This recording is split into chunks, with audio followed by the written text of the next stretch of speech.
ven, esta va a ser como la penúltima lección, viene el 29 de octubre. La próxima lección vamos a ver una aplicación de todo esto con la balanza de Kibble, que les voy a dejar asignado ya una serie de trabajos. Bueno, que todo se culmina con el tercer examen, que voy a dejar para como en 15 días, para ir saliendo. ¿Ok? Les coloqué este material. ¿Se ve bien eso? ¿Alguien me puede reorientar? Este capítulo 3, tema 3, del nuevo sistema internacional de unidades. Sí, profe, sí se ve. Efecto Josephson y el QHE significa Quantum Hall Effect. ¿Okay?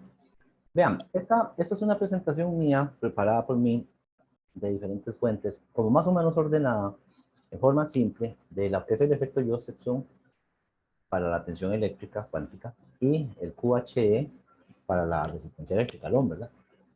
Explico, o leo, esto ustedes ya lo tienen, yo se los coloqué en mediación virtual. Me falta un tema 4, perdón, que eso lo veo la otra semana, y lo complemento con un video, un par de videos que no son míos, son tomados de los NMI. Bueno, la idea es hacer desarrollar el ampere de alguna forma, pero también el ohm y el volt, ¿okay? Como hemos visto. Hubo una serie de descubrimientos en mecánica cuántica que condujeron al volt y al ohm. Los efectos Josephson y el efecto Hall cuántico. Estoy leyendo rápido. Entonces, para reproducir y darle estabilidad a estas representaciones, se requiere que se excede la de sus realizaciones, la reproducibilidad. Yo creo que lo que quieren decir es que posiblemente no es tan fácil decir voy a reproducir una unidad sin incertidumbre. De hecho, para el bol, se puede llegar a tener una incertidumbre de 0,4 ppm, partes por millón, una desviación estándar relativa a su definición. Eso quiere decir que si tengo un bol, puedo tener 0,4 por 10 a la menos 6 para arriba o para abajo de ese bol, por todas las variables que hay en el ambiente, que sí, generalidades. Luego, estos son los patrones primarios. Hay patrones secundarios de tensión eléctrica, que he mencionado rápidamente, pero tal vez no los he mencionado. Celdas saturadas, patrones de estado sólido, que representan el volt como patrones locales. Ahorita, en esta presentación, bueno, esta no, la que sigue, voy a presentar dos documentos. Y ese otro documento, ya también lo puse en mediación. Vamos a ver cómo es un patrón de estado sólido, que se usa, por ejemplo, que se usa aquí en Costa Rica. Esto facilita reproducir y dar estabilidad para la definición del volt. Por eso los laboratorios metrológicos mantienen el vol y el ohm como unidades primarias y el ampere y el watt como unidades derivadas, aunque curioso, a pesar de que el ampere se había dicho que era el primario, pero entonces por la forma como estaba definida, fue muy difícil poderlo realizar. Entonces primero hablemos del efecto Joseph, ¿no? Aquí como una especie de resumen. El efecto es un fenómeno de física de superconductores, ¿okay? Que relaciona una tensión eléctrica a una frecuencia de microondas, a través de un cociente de constantes fundamentales. Ahorita vemos un arreglo de Josephson, aquí viene una figurita. Dice, utiliza un circuito integrado que contiene un cierto número de uniones Josephson, que son uniones semiconductoras, en realidad es un superconductor con una separación de un aislador, que ya casi lo vemos.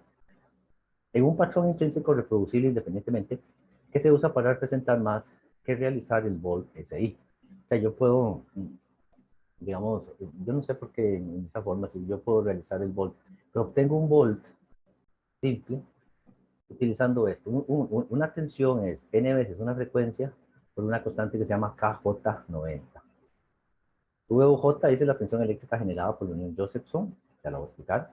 F es una frecuencia en gigahertz de una radiación electromagnética. N un nivel cuántico, 1, 2, 3, cuantización. KJ90 es el valor convencional de la constante Josephson, que se estableció como este número, 483.597.9 GHz entre volts. Vean que gigahertz abajo y volt arriba queda volt, se cancelan los gigahertz y me queda volt. En el efecto Josephson, la constante genérica de Josephson, KJ, general genérica, es esto, 2E entre H. Ese fue el gran descubrimiento que este señor Ray Josephson hizo y por el cual es el premio Nobel. 2 por el número E es la carga elemental, entre H la constante de Planck. Ustedes hacen la división, les da este número. Este 11 que está por aquí representa la incertidumbre que había en ese momento y sigue teniéndola. Actualmente, me refiero a la carga del electrón, y H, la constante Planck, ya no tienen incertidumbre. Y yo creo que eso se lo legan a la nueva constante de Josephson en el nuevo sistema internacional de unidades, que yo creo que entonces este 11 ya desaparece, se le da un número exacto. Ya que en realidad este 87 y el 9 es como redondeado, ¿no? En octubre del año 88, el CIPM, el Comité Internacional de Defensas y Medidas, recomienda que todos los laboratorios del mundo usen el mismo valor de la constante Josephson y entró en efecto el 1 de enero del año 90. Por eso se llama KJ90, por el año 90, 1990. ¿Ok? Ok, este es el valor asignado, no sé si se ve eso, espero que sí. Este es el valor asignado que, de acuerdo internacional, y no es igual al KJ, hay una pequeña diferencia en el número. Entonces, la determinación de las constantes fundamentales es realizado por experimentos con varios arreglos. Porque, por ejemplo, en esta figura 1, esta figura de la izquierda, donde se ve este cajoncito de madera, es en el CENAM, este otro es en PREMA, este es en Colonia, en Holanda, me parece. Hay muchos laboratorios que dice el patrón de tensión Josephson.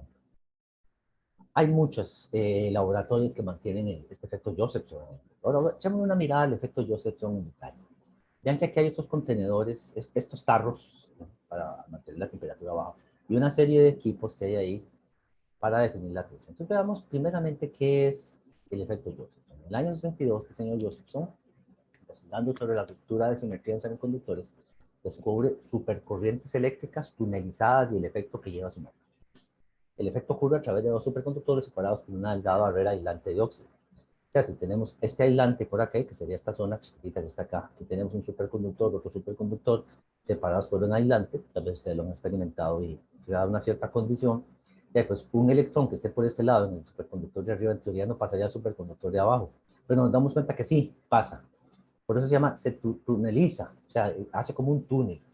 O sea, es como tener una montaña, así grandota, entonces en vez de subir ahí hacia arriba y bajar, entonces uno lo que hace es como un túnel y atraviesa de un lado.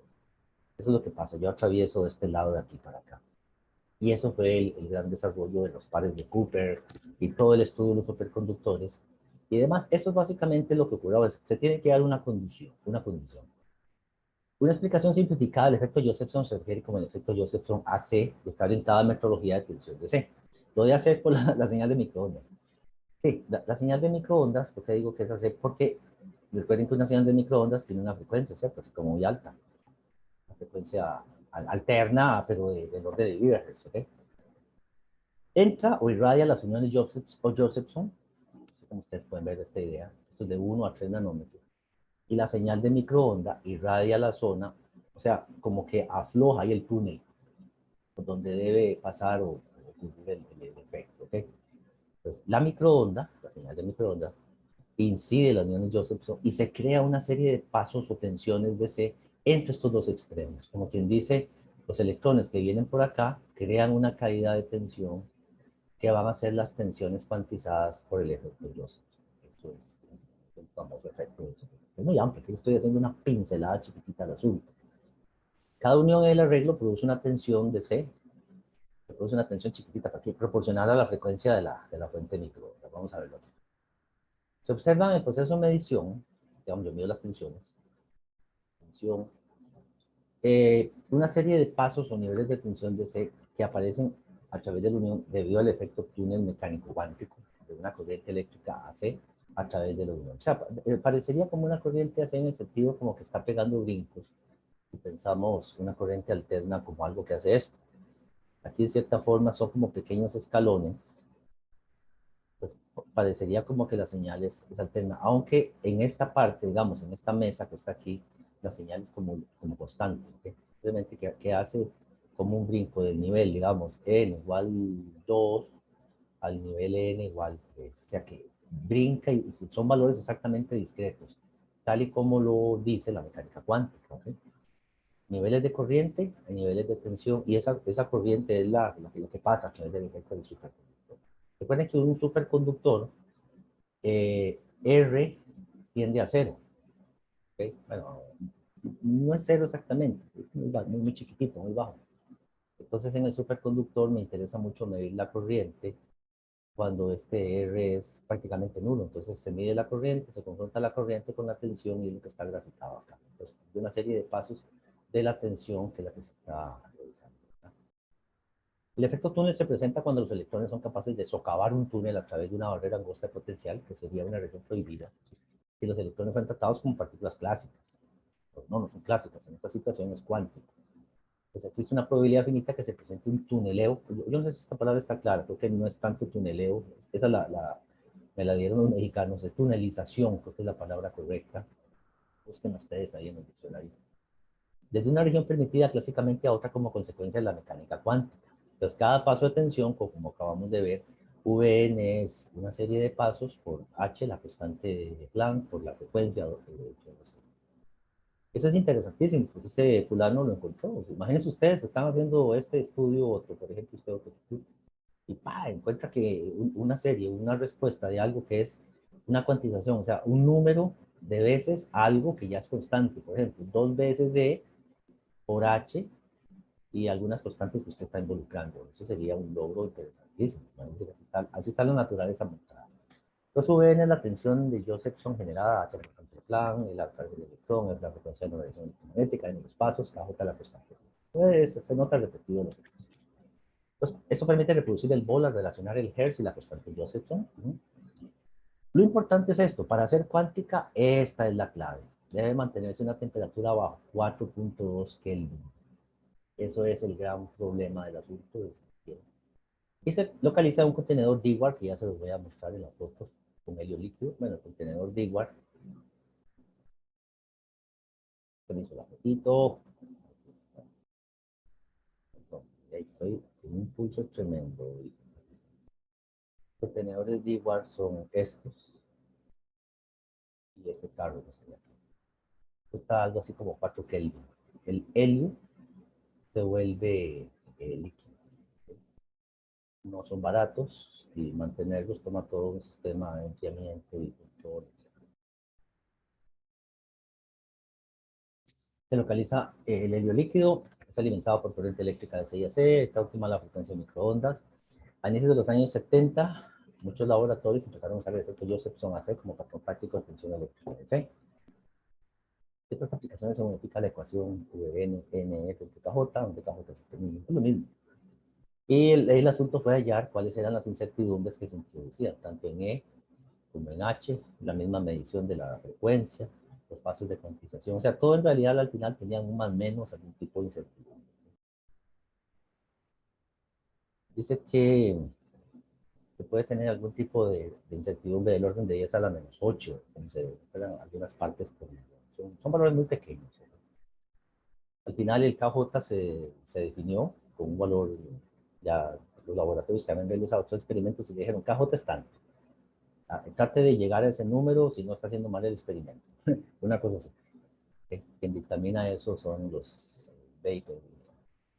Entonces se logró disminuir diferencias entre laboratorios de metrología en orden de magnitud, llegando a algo así como 1 por 10 a la menos 10. Entonces, ¿qué es lo que hacen los laboratorios y los metrólogos que trabajan en metrología eléctrica? Tratando de mejorar sus prácticas, sus procedimientos, su reproducibilidad, a ver si pueden alcanzar estas incertidumbres. Entonces vamos a ver el concepto ahora sí de la celda Josephson. Estas figuras que tengo aquí son más interesantes.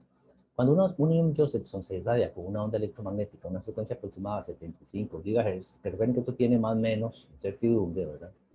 Se genera unos niveles de tensión eléctrica alrededor de 155 microvolts.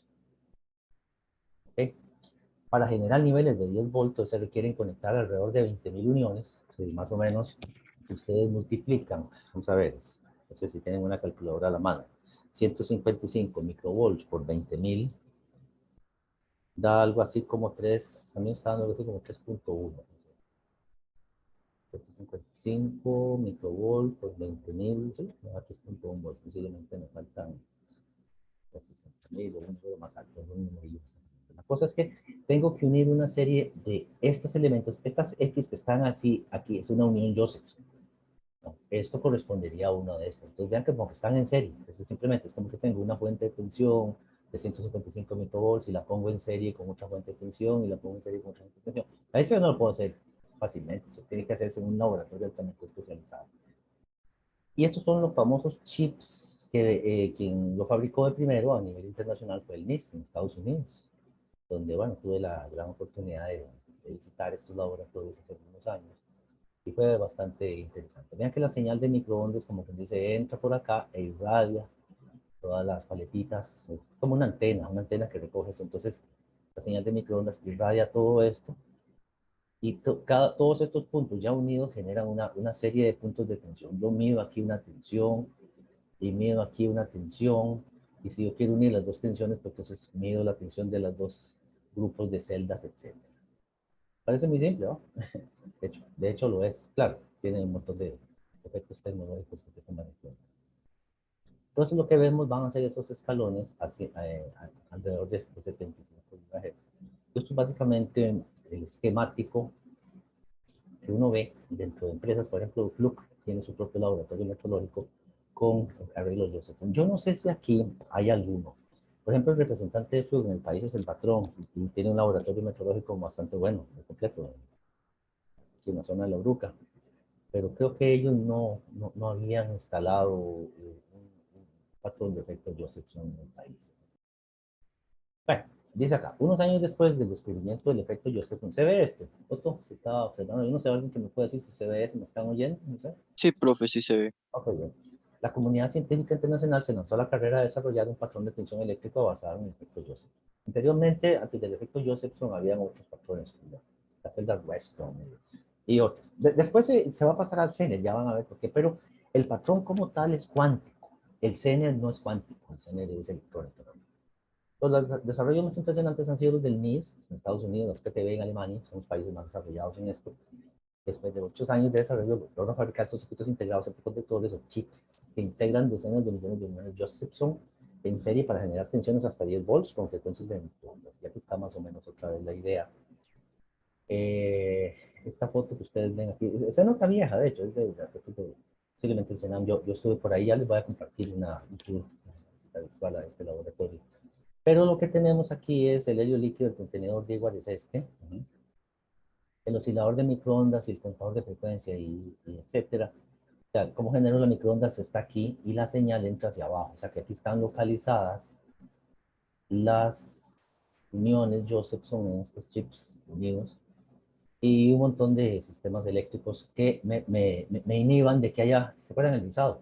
O sea, que esto sea un DC perfecto, todas las alimentaciones que hayan ahí sean DC, o sea, para que no haya ningún tipo de fluctuación. Esto es el diagrama de Loges del patrón Josephson del Senado. Entonces ahí la idea es hacer experimentos, mejorar el sistema, hacer reproducibilidad, medir, etcétera.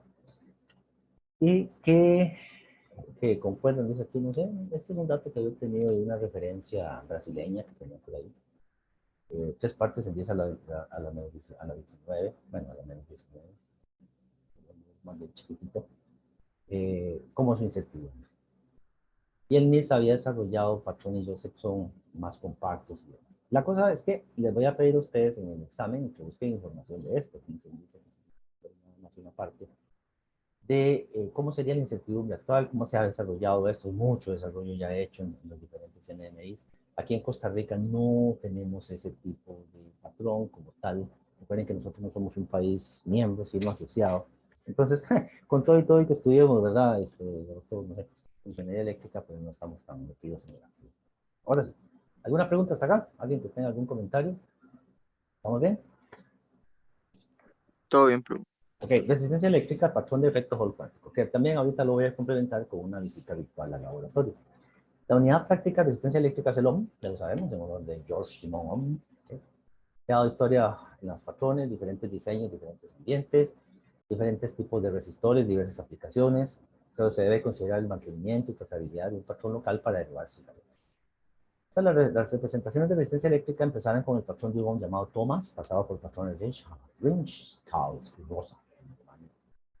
El Siemens estuvo muy metido en esto en Alemania. Sin embargo, el patrón de resistencia eléctrica por efecto cuantizado Hall es el normalizado actualmente. Es el QH. Pues el patrón de resistencia eléctrica Hall cuantizado se basa en el efecto Hall cuantizado cuántico QH. Y este señor Klaus von Twitzen, es un holandés, estaba trabajando también en Inglaterra en esa época, también Nobel de Física en el año 85, observó el efecto Hall cuantizado en el año 80 en MOSFET. ¿Se acuerdan de MOSFET? Un transistor de efecto de campo, una mezcla entre semiconductores y óxido metálico de silicio de alta calidad. Entonces hizo una serie de subsecuentes experimentos, también en colaboración con la PTB en Alemania, y se confirmó que el efecto Hall cuántico podría ser usado para construir un patrón internacional de resistencia eléctrica, cosa que se hizo, que se hace. ¿No? Entonces, desde el 1 de enero del año 90, después de todos los estudios, la definición del Ohm se relaciona a QHE por medio de la constante von Klitzing, que fue la que descubrió o abarcó ese señor. Entonces, esto permitió a los laboratorios representar el Ohm por medio del QHE con una incertidumbre de 0,2 ppm, relativo a la definición del SI. Bueno, en octubre del año 88, el CIPM recomienda el valor exacto de RK90, R de von Klitzing 90, como 25812,807 ohms. Es una constante que ya vamos a ver cómo sale, está aquí abajito. En la explicación física de QHE, la constante von Klitzing es universal y hay razones para creer que es una función de la razón de las constantes universales dadas en esta forma. La constante von Klitzing RK, es el mismo valor. Si ustedes lo dividen, la constante de Planck entre al cuadrado. Nuevamente, fue la conjunción de dos constantes. Si me imagino este fulano, cuando le digo eso, he pegado gritos. Así, qué carajada la que me encontré. O sea, encontró la cuantización. Por eso se llama mecánica cuántica, porque es cuantizada, pega brincos. Y nuevamente fue un hecho muy importante, muy interesante. Entonces, es la carga elemental al ser la constante de Planck. RK90 tiene una pequeña diferencia con RK, que son esos pequeños valores de incertidumbre que definen. Entonces, ¿cómo funciona el principio del QHE? Tenemos una barra Hall, por efecto Hall, nuevamente una barrita de material semiconductor, como una galletita, esta que está aquí. ¿Se ve eso que estoy rayando? No sé, alguien que me diga, estoy marcando ahí como una galleta, ¿no? Observa, esta galletita. Y si medíamos el efecto Hall, le pasábamos una corriente, le irradiamos con un campo magnético, y aquí perpendicular se generaba la tensión de Hall. De hecho, saca la tensión de Hall al lado. Eso es básicamente lo que hacemos nosotros, ¿no? Siempre lo hemos hecho así con el efecto Hall. Un material, un plano, dice que, bueno, un transistor de reunión. La cosa es que tiene que ser un material semiconductor que me permita, bueno, limitar una corriente de electrones a una capa delgada, como esta que está aquí. ¿Sí? Es el principal componente del dispositivo H. El transistor plano es operado en un ambiente criogénico, es una de las cosas interesantes. Todo esto se enfría a una temperatura nuevamente de menos 4.K Kelvin, típicamente en el ámbito de 1 a 2K.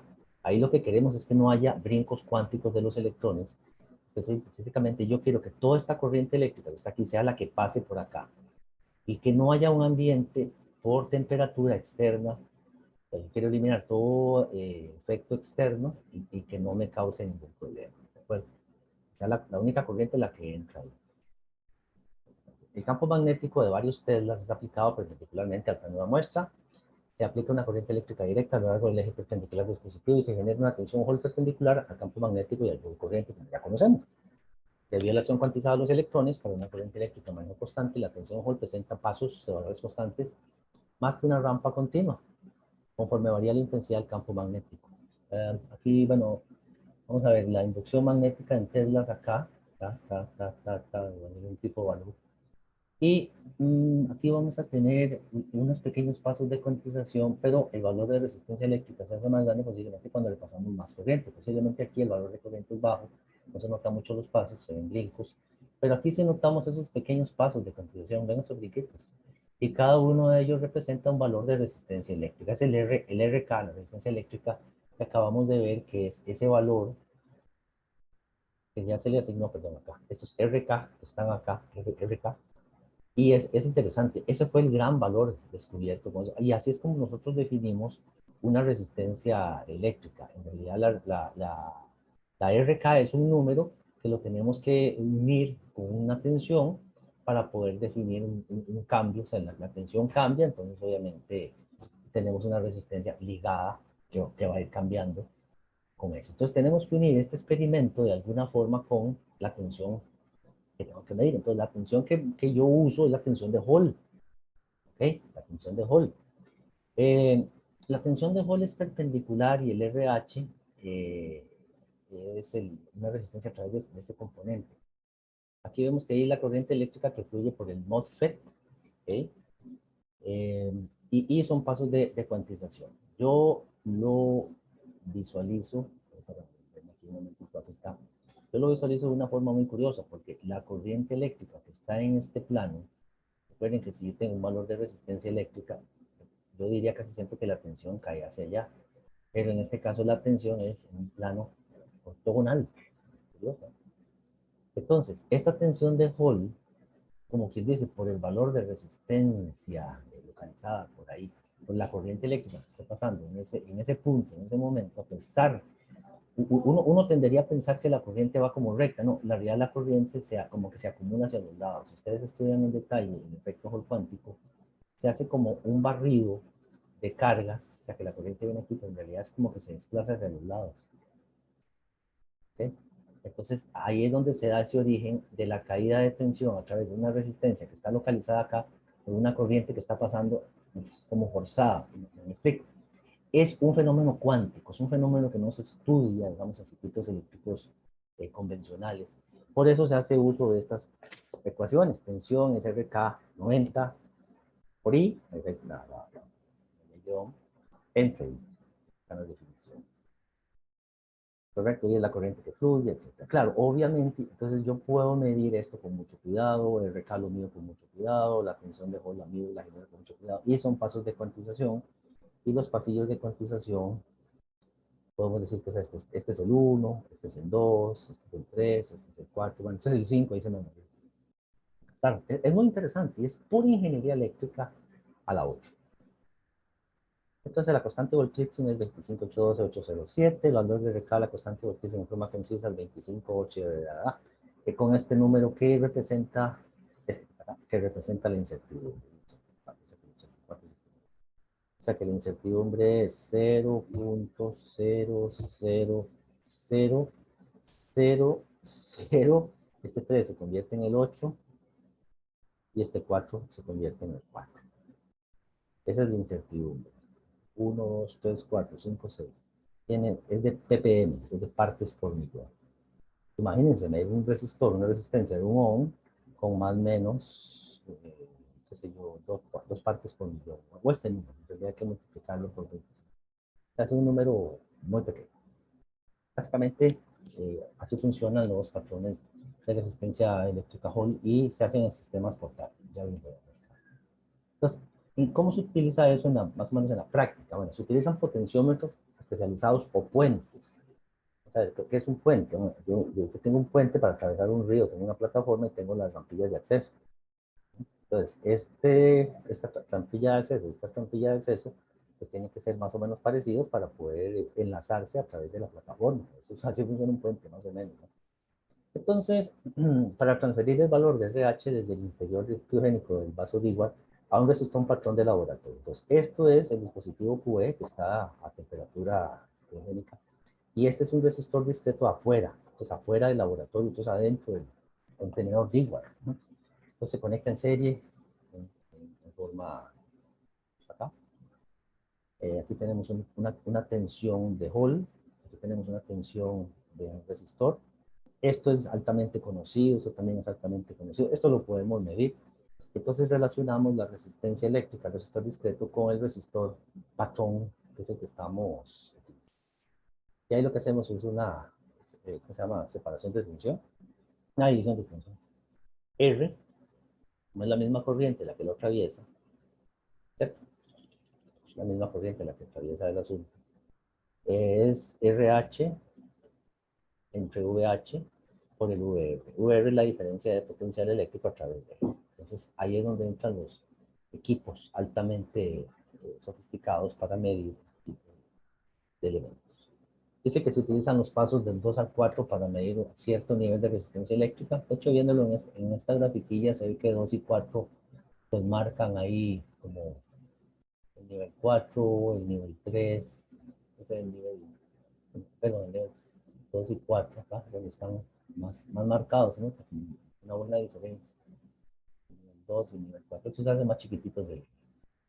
Yo ahorita les voy a mostrar la pequeña experiencia que he tenido con esto. Aquí en el país no se hace comúnmente este tipo de mediciones.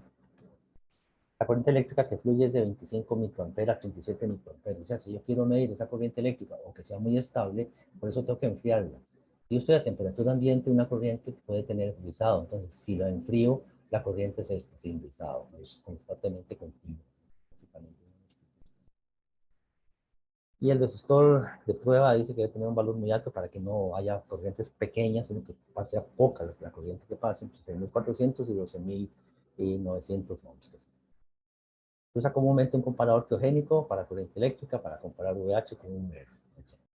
sea, es un sistema bastante complejo. Este material yo se los estoy asignando ahí para que lo tengan ahí ustedes y quiero que lo lean. O sea, es parte del tercer examen para que ustedes vayan leyendo esto, para que no estén preguntando tareas ni nada.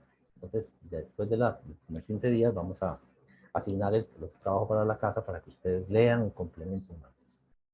¿Alguna pregunta hasta acá?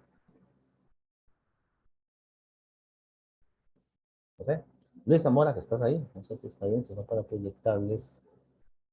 ¿Sí? Oh, claro, profe. Está bien. Déjenme ver si puedo proyectar esto bien, no tengo problemas. Sí.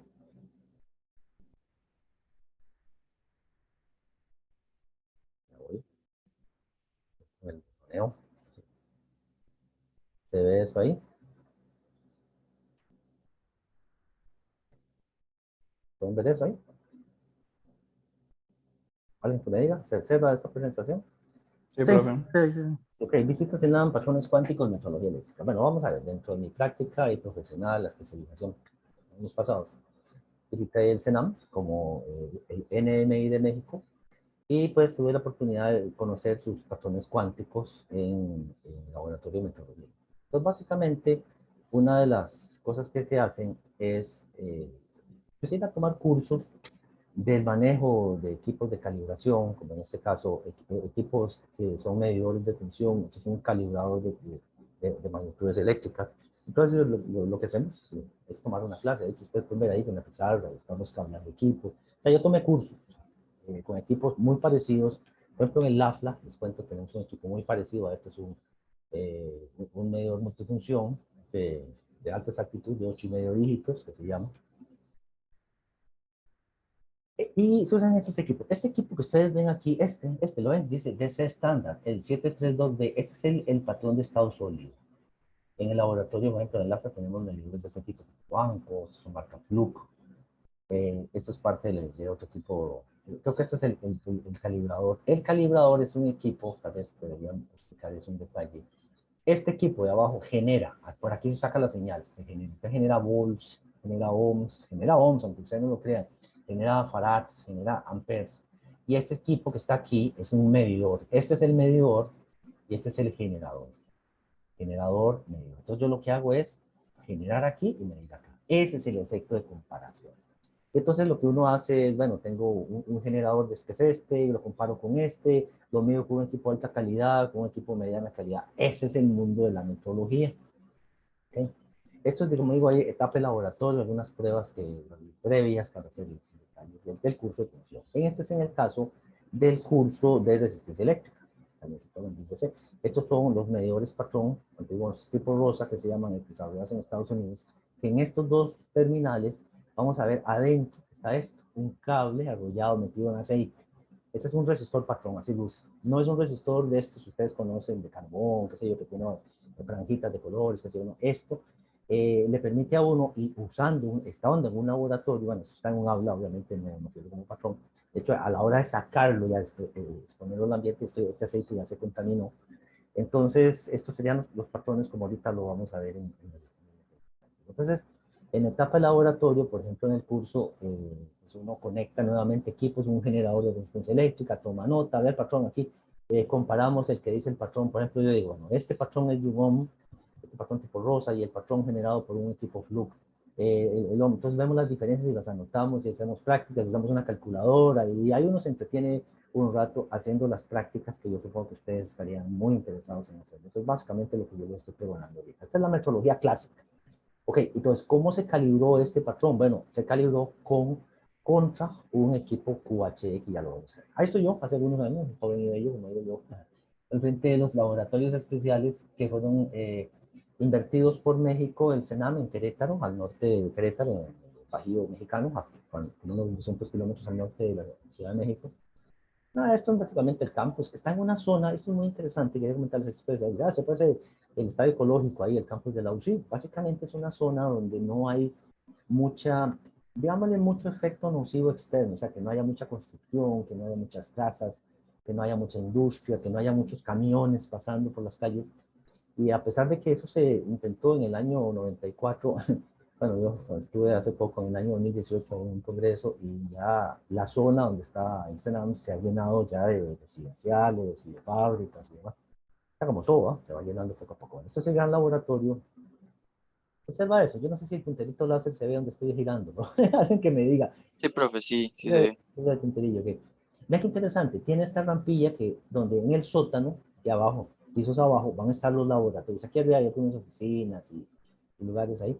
Pero es un laboratorio como que está aislado. Así más o menos lo que yo intento hacer en el aula, que está en el primer piso, aislado, tratando de que no haya ninguna influencia externa.